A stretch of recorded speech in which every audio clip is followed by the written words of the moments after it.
এই ভিডিঅ'টোত আমি আলোচনা কৰিম Assam weekly current affair 20 July to 26 July.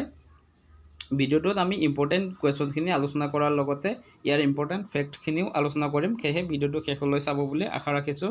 ইয়াৰ প্ৰথম কুৱেশ্যনটো হ'ব, কেন্দ্ৰীয় চৰকাৰে অসমৰ কোনখন ঠাইত দিব্যাংগ বিশ্ববিদ্যালয় নিৰ্মাণ কৰিবৰ বাবে অনুমোদন জনাইছে? ইয়াৰে ৰাইট এনচাৰটো হ'ব অপশ্যন এ, ছয়গাঁও। ছয়গাঁৱত নিৰ্মাণ কৰা হ'ব দিব্যাংগ বিশ্ববিদ্যালয়। নেক্সট কুৱেশ্যনটো হ'ব, অসম বিদ্যালয় শিক্ষা আৰু কিশোৰ কল্যাণ প্ৰকল্প। এই প্ৰকল্পৰ জৰিয়তে বিদ্যালয় শিক্ষা আৰু আন্তঃগাঁথনি উন্নয়নৰ বাবে অসম চৰকাৰে কিমান টকাৰ অনুমোদন দিয়ে? আৰু ইয়াৰ ৰাইট এনচাৰটো হ'ব অপশ্যন বি, 2,750 কোটি টকা। এই 2,750 কোটি টকাটো অসম চৰকাৰে বিশ্ব বেংকৰ পৰা ঋণ হিচাপে লয়। ইয়াৰে 90% কেন্দ্ৰীয় চৰকাৰে আৰু 10% ৰাজ্য চৰকাৰে পৰিশোধ কৰিব লাগিব।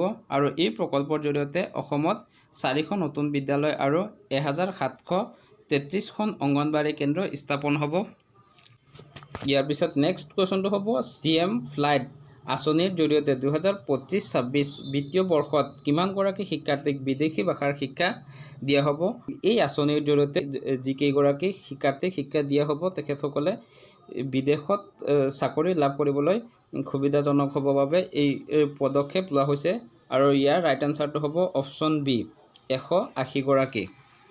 CM ফ্লাইট আঁচনিৰ সম্পূৰ্ণ ৰূপটো হ'ব এনেধৰণৰ, chief minister foreign language initiative for global human talent. ইয়াৰ পিছত নেক্সট কুৱেশ্যনটো হ'ব, হোজাই স্থিত ৰবীন্দ্ৰনাথ টেগৰ ইউনিভাৰ্চিটিৰ নাম সলনি কৰি নতুন কি নাম ৰখা হয়? ইয়াৰে অপশ্যন এত আছে হোজাই বিশ্ববিদ্যালয়, 2 নম্বৰত আছে শ্ৰীমন্ত শংকৰদেৱ নগৰ বিশ্ববিদ্যালয়, অপশ্যন চিত আছে ৰবীন্দ্ৰনাথ ঠাকুৰ বিশ্ববিদ্যালয়, অপশ্যন ডি হ'ব ৰবীন্দ্ৰ বিশ্ববিদ্যালয়। আৰু এই অপশ্যনখিনিৰ ভিতৰত ৰাইট অপশ্যনটো হ'ব option number C, Rabindranath Thakur বিশ্ববিদ্যালয়। ইয়াৰ 5 নম্বৰ কুৱেশ্যনটো হ'ব, গুৱাহাটী উচ্চ ন্যায়ালয়ৰ নতুন মুখ্য ন্যায়াধীশগৰাকীৰ নাম কি? সুপ্ৰিম কোৰ্টত অৰ্থাৎ ভাৰতৰ উচ্চতম ন্যায়ালয়ত মুখ্য ন্যায়াধীশ হিচাপে নিযুক্ত হোৱা প্ৰথমগৰাকী অসমীয়া আছিল পাৰ্বতী গোস্বামী। কিন্তু গুৱাহাটী উচ্চ ন্যায়ালয়ৰ বৰ্তমান নতুন মুখ্য ন্যায়াধীশগৰাকী হ'ল আশুতোষ কুমাৰ। ইয়াৰ ৰাইট এনচাৰ হ'ব option number B, Ashutosh Kumar. Ashutosh Kumar হ'ল গুৱাহাটী উচ্চ ন্যায়ালয়ৰ 43তম মুখ্য ন্যায়াধীশ। তেখেতক শপতপাঠ কৰাই অসমৰ ৰাজ্যপাল লক্ষ্মণ প্ৰসাদ আচাৰ্যই 20 জুলাই 2025ত তেখেতক নিযুক্তি দিয়ে ৰাষ্ট্ৰপতি দ্ৰৌপদী মুৰ্মু। ইয়াৰ পিছত 6 নম্বৰ কুৱেশ্যনটো হ'ব, আন্তঃৰাষ্ট্ৰীয় দবা দিৱস কেতিয়া পালন কৰা হয়? আৰু ইয়াৰ ৰাইট এনচাৰটো হ'ব অপশ্যন এ, 20 জুলাই। 20 জুলাই 1924 চনত 1924 চনত আন্তঃৰাষ্ট্ৰীয় দবা ফেডাৰেশ্যন স্থাপন হৈছিল। আৰু সেই উদ্দেশ্যে প্ৰতি বছৰে 20 জুলাই তাৰিখে এই দিৱস পালন কৰা হয়। 22 জুলাই 1947 চনত ভাৰতৰ সংবিধান ভাৰতৰ ৰাষ্ট্ৰীয় পতাকাখনক গ্ৰহণ কৰিছিল। আৰু এইবাবে 22 জুলাই তাৰিখে প্ৰতি বছৰে নেশ্যনেল ফ্লেগ ডে, ৰাষ্ট্ৰীয় পতাকা দিৱস পালন কৰা হয়। 7 নম্বৰ কুৱেশ্যনটো হ'ব, ভাৰতৰ উপ ৰাষ্ট্ৰপতি জগদীপ ধনখৰে কিমান তাৰিখে তেখেতৰ পদত্যাগ কৰে? ইয়াৰ উত্তৰ হ'ব অপশ্যন নম্বৰ ডি, 22 জুলাই 2025ত। উপ ৰাষ্ট্ৰপতি জগদীপ ধনখৰে স্বাস্থ্যজনিত কাৰণত তেখেতে পদত্যাগ কৰে আৰু তেখেতে পদত্যাগ পত্ৰ ৰাষ্ট্ৰপতিলৈ প্ৰেৰণ কৰিছিল। তেখেত আছিল ভাৰতৰ 14তম উপ ৰাষ্ট্ৰপতি। ইয়াৰ আগতে দুগৰাকী উপ ৰাষ্ট্ৰপতিয়ে কাৰ্যকাল থকা অৱস্থাতে পদত্যাগ কৰিছিল আৰু সেই দুগৰাকী আছিল বি গিৰি আৰু KR বেংকটৰমন। জগদীপ ধনখৰ হ'ল তৃতীয়গৰাকী যিয়ে কাৰ্যকাল থকা অৱস্থাত পদত্যাগ কৰে। আৰু উপ ৰাষ্ট্ৰপতিৰ কাৰ্যকাল যদি সুধিব আহে তেতিয়াহ'লে উত্তৰটো হ'ব 5 বছৰ। এগৰাকী উপ ৰাষ্ট্ৰপতিৰ কাৰ্যকাল হ'ল 5 বছৰ। ইয়াৰ পিছত 8 নম্বৰ কুৱেশ্যনটো হ'ব, 23 জুলাই 2025 তাৰিখে ৰতন টিয়ামৰ মৃত্যু হয়। তেখেত কিহৰ লগত জড়িত আছিল? আৰু ইয়াৰ ৰাইট এনচাৰটো হ'ব অপশ্যন নাট্যশিল্পী। বিখ্যাত নাট্যশিল্পী আছিল। তেখেতৰ জন্ম হৈছিল মণিপুৰত 20 জুলাই 1948 চনত। ৰতন টিয়ামদেৱে 1987 চনত সংগীত নাটক একাডেমী লাভ কৰিবলৈ সক্ষম হয় আৰু তেখেত 1970 চনত আৰম্ভ হোৱা ভাৰতীয় নাট্যক্ষেত্ৰৰ খিপাৰ থিয়েটাৰ এই আন্দোলনৰ এগৰাকী অগ্ৰণী নেতা আছিল। অসম চৰকাৰৰ অসম গেছ কোম্পানী লিমিটেডে প্ৰথমটো সংহত কেন্দ্ৰ ক'ত স্থাপন কৰে? আৰু ইয়াৰ ৰাইট আনচাৰটো হ'ব অপশ্যন নম্বৰ চি, মাকুমত। এই সংহত কেন্দ্ৰটো মাকুমত মুখ্যমন্ত্ৰী হিমন্ত বিশ্ব শৰ্মাই 23 জুলাই তাৰিখে উদ্বোধন কৰে। তাৰপিছত 10 নম্বৰ কুৱেশ্যনটো হ'ব অসমীয়া ভাষাক অধিক শক্তিশালী কৰিবলৈ কেইখন অসমীয়া পুথি ৰাষ্ট্ৰপতি ভৱন পুথিভঁৰাললৈ প্ৰদৰ্শন আৰু সংৰক্ষণৰ বাবে অৰ্পণ কৰা হয়? আৰু ইয়াৰ ৰাইট আনচাৰটো হ'ব অপশ্যন নম্বৰ এ, 5খন। ইম্পৰ্টেণ্ট পইণ্ট কেইটামান এনেধৰণৰ হ'ব।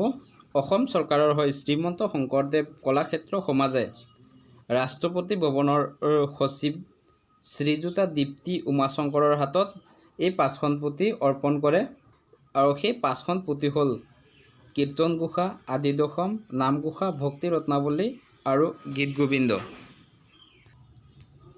11 নম্বৰ কুৱেশ্যনটো হ'ব 2025 চনৰ 24 জুলাই তাৰিখে ভাৰতে কোনখন দেশৰ লগত FTA চুক্তি এখন স্বাক্ষৰ কৰে? আৰু ইয়াৰ ৰাইট আনচাৰটো হ'ব অপশ্যন এ, ইউনাইটেড কিংডম। এই চুক্তি স্বাক্ষৰ হয় ইউনাইটেড কিংডমৰ বাণিজ্যিক মন্ত্ৰী আৰু ভাৰতৰ বাণিজ্যিক মন্ত্ৰীৰ মাজত। FTA ৰ সম্পূৰ্ণ অৰ্থ ফ্ৰী ট্ৰেড এগ্ৰিমেণ্ট।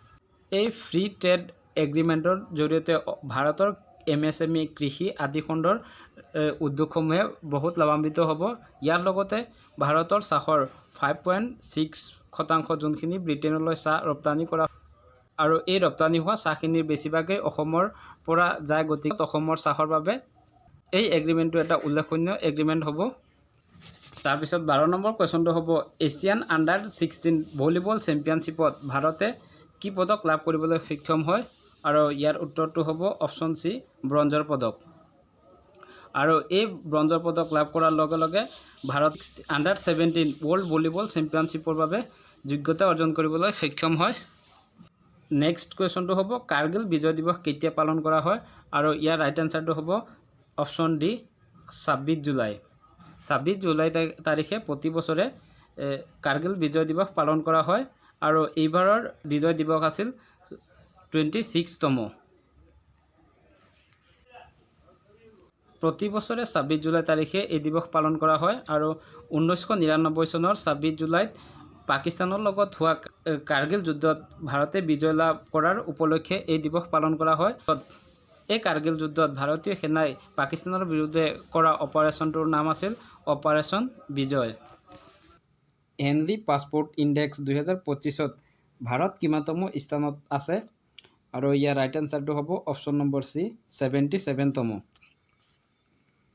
এই ইণ্ডেক্সটো প্ৰতি বছৰে জাৰি কৰা হয় আৰু 2025 চনত আছিল 77তম স্থানত।